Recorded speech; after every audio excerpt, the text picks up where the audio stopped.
वालेकुम व्यूअर्स। मैं हूं आपका होस्ट शाहज़ेब यारबख्त और आप देख रहे हैं अपनी बात। व्यूअर्स, काफ़ी अरसे से मैं अपना वीलॉग अपलोड नहीं कर सका। ऑलमोस्ट 1.5 वीक हो गया था उसमें, क्योंकि मेरी तबीयत नासाज थी, जिसकी वजह से मैं अपना ये रोज़ाना की बुनियाद पे जो पॉलिटिकल डेवलपमेंट हो रही है आजकल, उस पर वीलॉग अपलोड नहीं कर सका। तो आज के वीलॉग का आगाज़ करते हैं। आज के वीलॉग में हम स्पेशली जो मुल्क के अंदर डेवलपमेंट हुई है इस्लामाबाद के अंदर, जो स्पीकर कौमी असम्बली ने की तरफ से कुछ इस्तीफ़ों की मंजूरी हुई है, उसको डिस्कस करेंगे। और इसके अलावा कराची के अंदर बहुत डेवलपमेंट हुई है, उसको डिस्कस करेंगे। तो सबसे पहले अपनी टॉप न्यूज़ पे चलते हैं। सबसे पहले हमारी टॉप हेडलाइंस है कि स्पीकर कौमी असम्बली ने आज तहरीक इंसाफ के दीगर 35 अरकान के भी इस्तीफ़े मंजूर किए हैं, उसको अपने व्लॉग में डिस्कस करेंगे। सेकंड, हमारे पास जो न्यूज़ है उसके फाफिन की रिपोर्ट आई है कराची में होने वाले बल्दियाती इलेक्शन पे, तो उसको हम डिस्कस करेंगे। क्योंकि फाफिन एक ऐसा इदारा, इंटरनेशनल ऑर्गेनाइजेशन है जो इलेक्शन के बाद जो है वो टोटल टर्नआउट और टोटल स्पेक्स निकालती है इलेक्शन के हवाले से जो पाकिस्तान में होते हैं, तो उसको हम डिस्कस करेंगे। तीसरा है पीएसएल का ड्राफ्ट हुआ है, पीएसएल के हवाले से डेवलपमेंट हुई है पाकिस्तान सुपर लीग के हवाले से, उसको डिस्कस करेंगे। और चौथी जो ख़बर है वो पंजाब असम्बली के हवाले से, कि पंजाब असम्बली में क्योंकि वो डिज़ोल्व हो गई है और अब निगरां वज़ीर आला जो है वो उसका मामला कहाँ तक पहुँचा है, तो उसको हम जो है वो डिस्कस करेंगे। तो सबसे पहले हम चलते हैं अपने पहली टॉप स्टोरी पे। सबसे पहले मैंने बताया जैसे कि आज स्पीकर कौमी असम्बली जनाब राजा परवेज़ अशरफ साहब ने जो है, वही बात है कि अब इसको ये कहें कि पीडीएम की कोई चाल तो नहीं है, ना ही ये पीडीएम की कोई कामयाबी है मेरी नज़र में। आज उन्होंने 35 अरकान के इस्तीफ़े मंजूर किए। अब राजा परवेज़ अशरफ जो स्पीकर कौमी असम्बली के मनसब पर हैं, उन्होंने ये इस्तीफ़े तो मंजूर कर लिए, लेकिन ये समझ नहीं आता कि उनकी कॉल और फेल में कितना तजाद है। एक तरह वो बोलते हैं कि ये वो अरकान जिन्होंने इस्तीफ़े दिए, जब वो वन बाय वन मेरे पास पेश होंगे और मुझे सेटिस्फाई करेंगे तो मैं उनको इस्तीफ़े मंजूर कर लूँगा। अब वो आपसे मुलाकात करते हैं और इस्तीफ़ा मंजूर करने की दरख्वास्त करते हैं, लेकिन जब वो एक साथ आते हैं तो आप बोलते हैं वन बाय वन है, और जब वो असम्बली में वापसी का इरादा रखते हैं तो आप जो है रात के अंधेरे में ये कार्रवाई दिखा देते हैं। अब ये बताइए, जो आप जमहूरियत के इतने बड़े अलम्बरदार बनते हैं और समझते हैं कि हम जमहूरियत मुल्क में लाएंगे, और गैर जमहूरी हरकतें करके आपने जो इस्तीफ़े मंजूर किए, ये बागर्द ज़रूरत के इमरान ख़ान के फ़ेवर में हो या नहीं फ़ेवर में हो, लेकिन जो गैर जमहूरी हरकत है इस पे तो तनकीद तो बनेगी ना, कि आपने पहले 35 अरकान के इस्तीफ़े मंजूर की जो टॉप लीडरशिप थी, और आज दोबारा 35 अरकान के, और अता ताड़ा साहब जो है वो ट्विटर पे सोशल मीडिया के अंदर बोलते हैं। कैसा लगा सरप्राइज़? देखें, अगर हकीकत पर मबनी हमने जितनी दफ़ा इमरान खान साहब को के ऊपर तनकीद की, उनकी पॉलिसीज़ पे तनकीद की, लेकिन मैं आज आपको बताऊं कि हकीकत में अगर किसी ने सरप्राइज़ दिया तो वो इमरान खान ने आपको पंजाब असम्बली में दिया था, जो मुझ समेत तमाम लोगों के लिए हैरत अंगेज़ था। और इमरान साहब ने बिल्कुल आपको पंजाब असम्बली के अंदर धो डाला, और आप उसी की आपका खौफ तारी है, इसलिए क्योंकि आप समझते थे कि अगर तहरीक इंसाफ ने वापसी कौमी असम्बली में आ गई और पार्लिमानी लीडर जो आपने डमी राजा रियाज साहब बैठाए हुए हैं, उनकी जगह पाकिस्तान तहरीक इंसाफ के पार्लिमानी लीडर आ गया, और खुदा न खास्ता एमकेएम पाकिस्तान ने लचक दिखा दी और हुकूमत से अलहदा होने का इंदिया तो दे दिया। अगर पीटीआई उनसे बैकडोर रब्ता करके ये कार्रवाई दिखा देती तो आपकी हुकूमत 2 हफ्ते नहीं चलती। लेकिन आपने जो किया है वो बिल्कुल गैर जमहूरी है, और ये तो पीठ दिखाने वाली बात है। ये जमहूरियत के वाकई में आज पाकिस्तान डेमोक्रेटिक मूवमेंट पीडीएम के लिए तो ये अल्फाज कहूँगा कि वाकई में आप इमरान खान से डर गए, इमरान खान की पॉलिसी से डर गए, इमरान खान की सोच से डर गए। हम तो ख़ुद इमरान खान पे इतनी तनकीद करने वाले थे, लेकिन आज की हरकत ने तो आपको इस बात सोचने, हमें भी इस बात सोचने पर मजबूर कर दिया कि कोई ना कोई खौफ है आपके अंदर, दिल के अंदर, दिमाग के अंदर इमरान खान का। क्योंकि जो अरकान पहले इस्तीफ़े दे चुके, आपने बोला वन बाय वन है, वो एक साथ आया आपके पास, फिर भी आप उनसे बोले वन बाय वन है, लेकिन जब उन्होंने असेंबली में वापसी का इशारा दिया और वापसी के लिए आज अपना दिमाग बना लिया, उसके बाद आपने ये कार्रवाई पीछे से दिखा दी। क्योंकि आप ये बात जानते हैं कि आपकी जो हुकूमत जो है वो वाकई में बेसाखियों पे खड़ी हुई है, और जो आपने एमकेएम पाकिस्तान के साथ किया है उसके बाद तो शायद एमकेएम पाकिस्तान तहरीक इंसाफ से क्या मतलब किसी से भी हाथ मिला के आपकी गवर्नमेंट गिरा सकती थी। लेकिन आपने ये गैर जमहूरी हरकत जो है करी है। इस पे आने वाले दिनों में यही होगा कि हो सकता है मे भी अभी भी तहरीक इंसाफ के पास बहुत अरकान है कि तहरीक इंसाफ जो है वो वाकई में कम बैक करेगी, और पार्लियामानी लीडर जो डमी बिठाए हुए हैं, अगर तहरीक इंसाफ कोई ना अपना उम्मीदवार या अपना पार्लियामानी लीडर बनाती है और उसके बाद तहरीक अदम एतमाद सदर के थ्रू एतमाद का वोट दिलवाती है, तो उस पार्लियामानी लीडर का जो है वो अहम रोल होगा। क्योंकि वो पार्लियामानी लीडर ही फैसला करेगा according to the Supreme Court वर्कडेट और कॉन्स्टिट्यूशन पे कि जो पार्लियामानी लीडर है। अभी अगर सदर कॉन्फिडेंस के लिए वोट के लिए बोलेगा बोलेगा तो राजा रियाज जो कि डमी पार्लियामानी लीडर बैठे हुए हैं वो उनको वोट डाल देंगे। लेकिन जब तहरीक इंसाफ के जो बचे कुचे अरकान हैं, अगर उनमें से कोई पार्लियामानी लीडर होगा असेंबली में वापसी में, और उसने अगर बोल दिया कि भाई शहबाज शरीफ को वोट नहीं डालना, तो मौजूदा हुकूमत के लिए बड़ा ख़तरा हो जाएगा। इसी वजह से इन्होंने 35 अरकान के इस्तीफ़े मंजूर किए। तो देखते हैं आने वाले दिनों में हुकूमत के लिए बहुत टफ टाइम दे रहे हैं इमरान खान साहब, और हमें भी अब सोचने पर मजबूर कर दिया है कि इमरान खान वाकई में एक मेच्योर और सेंसिबल सियासतदान के तौर पे सामने है। तो देखें आगे होता है क्या। अच्छा, दूसरी हमारे पास न्यूज़ है फाफिन के हवाले से। फाफिन जो है वो एक इंटरनेशनल ऑर्गेनाइजेशन है जो इलेक्शन इलेक्टोरल सिस्टम जो है पाकिस्तान का, जहाँ पे भी इलेक्शन होता है उसके हवाले से अपनी रिपोर्ट जारी करती है। तो फाफिन ने बल्दियाती इंतखाबात की रिपोर्ट जारी की और उसमें उन्होंने कराची हैदराबाद में टर्न आउट जो दूसरे मरहले का बल्दियाती इंतखाबात हुआ है उसको खासा कम दिखाया और बताया कि 10 से 12% टर्न आउट रहा पूरे कराची हैदराबाद में, जो एक लम्हे फिक्रिया है। अब जीतने वाले ये परेशान है कि मैं जीता कैसे हूँ, और हारने वाला भी खुद परेशान है कि भाई मुझे इतने वोट क्यों नहीं पड़े। तो फाफिन की रिपोर्ट में ये भी इंकशाफ हुआ है कि एमकेएम के बाइकआउट की वजह से, अब आया ये एमकेएम पाकिस्तान हो या लंदन हो, लेकिन एमकेएम के बाइकआउट की वजह से कराची में टर्नआउट काफ़ी खासा कम रहा। अब फाफिन जो है वो उसकी रिपोर्ट जो है वो कोई गवर्नमेंट की रिपोर्ट तो नहीं है कि आप समझें यार गवर्नमेंट ने बनवाई है बस ऐसी हो जाएगी, नहीं भाई, वो एक इदारा है और हमेशा उसकी रिपोर्ट की अहमियत है, और इंटरनेशनल ऑर्गेनाइजेशन है वो जो है वो पाकिस्तान के इलेक्टोरल सिस्टम पे जो भी इलेक्शन होता है उस पर अपनी रिपोर्ट जारी करती है।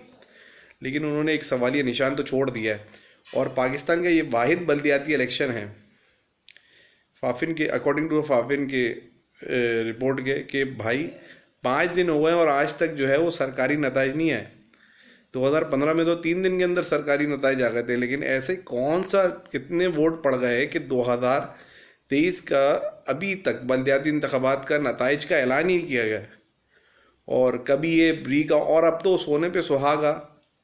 आप ये देखें कि जमात इस्लामी और पाकिस्तान पीपल्स पार्टी के इत्तेहाद हुआ है, और उसमें इत्तेहाद में पहले शर्त ये थी, मुतालबा था कि रीकाउंटिंग को ख़त्म किया जाए, इसकी दरख्वास्तें मुस्तरद की जाएँ, जो आज से मंजूर भी होना शुरू हो गई हैं और मुस्तरद हो गई हैं। किमाड़ी में, मलीर में तहरीक इंसाफ की और पीपल्स पार्टी की दरख्वास्तें मुस्तरद कर दी रीकाउंटिंग की, जो कि रीकाउंटिंग एक कैंडिडेट का हक है।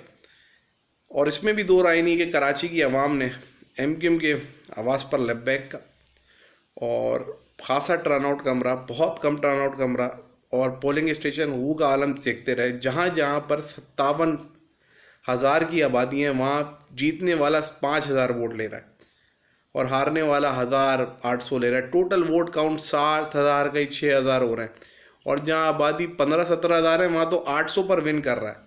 तो मतलब 4-4, 5-5, 6-6, 7-7 और 8-8% वोट कास्टिंग हुई है। लेकिन हाफिज़ नईम हो या सईद गनी साहब हो या कोई भी दीगर सियासी जमात के रहनुमा, वो अब इस बात पर एक्सेप्ट है कि लोग कम निकले, एक दिन पहले ऐलान हुआ, लोग कोई कश्मकश में नहीं थे। भाई आप हकीकत को तस्लीम करें कि जो कराची में एक बाइकआउट की फिजा थी वो रही, और ये हम नहीं बोल रहे, ये कोई और तज्जियाकार नहीं बोल रहा, ये तमाम लोग बोल रहे हैं। और फाफिन भी ये रिपोर्ट भी अपनी रिपोर्ट में मेंशन किया उसने कि एमक्यूएम के बाइकआउट की वजह से ये सारा कुछ अमल में आया। अब आया, हमने पहले प्रेडिक्शन की कर दी थी कि ऐसी हल्काबंदियाँ की थी पीपल्स पार्टी ने कि जमात हो या तहरीक इंसाफ हो, कहीं का भी जोर लगा ले, वो कभी भी अक्सरियत में नहीं आ सकती। क्योंकि पीपल्स पार्टी ने हल्काबंदियों में ऐसे ऐसे इलाकों में यूसिया बना दी हैं अपने कि 15-15 हज़ार में अपने जहाँ वो जीत रहे हैं वहाँ पे 10-10 हज़ार पे यूसी है, और जहाँ एमक्यूएम या पीटीआई या जमात इस्लामी का वोटर है वहाँ पर 57, 60, 70, 80 हज़ार पे एक यूसी है। इसका मतलब ये है कि 10,000 वाली आबादी को वाले को भी यूसी चेयरमैन को 5 लाख मिलेंगे और 70,000 आबादी वाले को भी 5 लाख मिलेंगे। और तकरीबन मज़ाफ़ाती एरिया जो है वो शहरी पे हुकूमत पे ऊपर शहरी कराची पे हुकूमत करेगा, मज़ाफ़ाती कराची। तो भाई आप कराची का तो मतलब हल्का बंदियों और इस बल्दियाती इलेक्शन में जो अल्लाह ही हाफिज़ हो गया। मतलब ये तो मजाक हुआ है कि जिसका जहाँ बस चल रहा था वो ठप्पे मार रहा था, जिसका जहाँ बस चल रहा था वो कार्रवाइयाँ कर रहा था। और अब तो सबूतों के साथ मौजूद है, उसको कोई झुठला भी नहीं सकता। लेकिन उसके बावजूद इलेक्शन कमीशन ठस से मस नहीं हो रहा।